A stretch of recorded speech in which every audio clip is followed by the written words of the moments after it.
Alright, it's your boy KamsCorner. Make sure you like, comment, and subscribe. Do not treat me like a side chick. So today we're talking about why the Ninja ZX4 is a great beginner bike. Now I know what you're thinking. It's probably a little bit too fast for a beginner. My answer to that is yes and no. And I'm going to tell you a little bit why. So in terms of speed, the bike kind of has two personalities. If you're under 8,000 RPM, 8 to 10,000 RPM, the bike is very manageable. It actually reminds me of a Ninja 400. Not too crazy. It doesn't have a lot of torque, so even if you don't have a proper wrist control, the bike's not going to be getting away from you. So that's the good thing. But the thing is, when you get past 8 to 10,000 RPM, it's like a baby on crack. Like, it's another animal.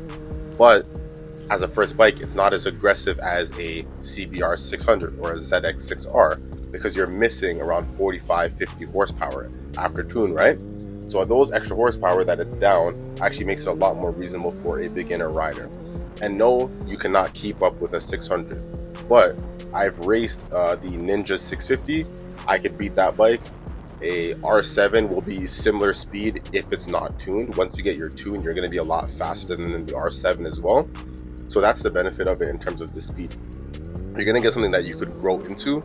And if you're in a country like me where it's restricted to 55 horsepower, after you tune it, you're going to have a bike that's 30 horsepower. So you're getting essentially two bikes in one.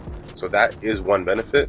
Now the drawback of that is you have to pay to get it tuned. You can't bring it to a local dealer. At least here in Ontario, you can't. They will not perform that tuning service for you. You got to find a local tuner and they'll go ahead and do it for you. I spoke to a tuner and they said they reliably can get the bike to 84 horsepower and it won't break down, engine won't blow, and it will be okay. You could probably push more. I spoke to him, he said you can probably get 95, maybe 100 horsepower, but then you're just asking for something bad to happen, which I wouldn't recommend. Another thing is it just looks cool as your first bike. It's the only first bike that you're gonna get that looks like a 600, especially if you spend a little bit of extra money and you put a fat tire on the back. It looks like it fits in.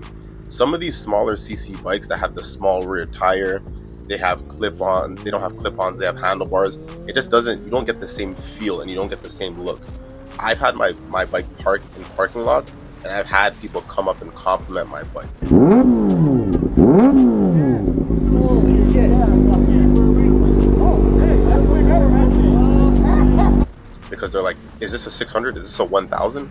No, it's a 400. But it looks the part, and that's kind of something that you want to consider when getting your first bike, because you don't want to be going to meets and your bike looks like a beginner bike. You want to kind of be able to blend in a little bit, and this bike, you can do that. It's about the look of the bike. You want to wake up every morning when you look at your bike and be like, yeah, that is my bike.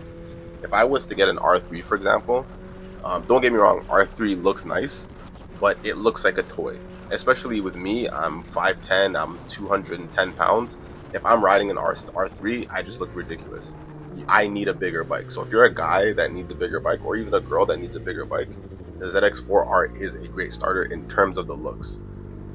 Now, one of the biggest elephants in the room when you get this bike is going to be the fact that the price is just ridiculous for a brand new one. For a new one, I've actually made another video about this. You're looking at, after taxes and fees, you're looking around $14,000. That is way too much for a starter bike, especially for 400. Just way too much. If you're balling and you got it like that, by all means, share some money. You could send some money to some of my subscribers and myself. I'll take it. But for the average person, I would recommend getting the bike used. I got my bike for around 8-9 grand used. So I saved a lot of money by getting it used, and that's something that I would recommend. Even if you're not looking at a ZX4, I would always recommend getting a used bike. There is zero point in you buying a bike brand new off the lot. The moment you drive it off the lot, you're going to lose so much value. I've actually gotten quotes for my bike to see how much it would be worth if I sell it. I got quotes at almost every dealer between $6,000 and $6,500. Imagine if I would have paid $12,000 and 1 year later, it's worth half that. So that's one of the reasons why I told you, do not buy the bike brand new. But yes, the price is a little bit of an issue, but if you can get the bike used for around $7,500, $8,000, I would say the bike's a steal all day, every day. Because a Ninja 400 or a Ninja 500, excuse me, is going to be around $7,500 brand new out the door. Obviously, you got to pay your fees and taxes, so you're looking at around 8,200, 8,500. If you get the used ZX4-R and you could find somebody selling it privately for $8,000, all in, maybe you need some tires or whatnot, you could be in at like 9 grand all in, depending on what province or what state you live in. So that's one of the drawbacks, but if you're getting it used, I would say it's no problem and it's a good value for your money. In conclusion, I would say it's the best starter bike you can get. Even if you buy it brand new, I believe it's still cheaper than an R7. You can correct me if I'm wrong.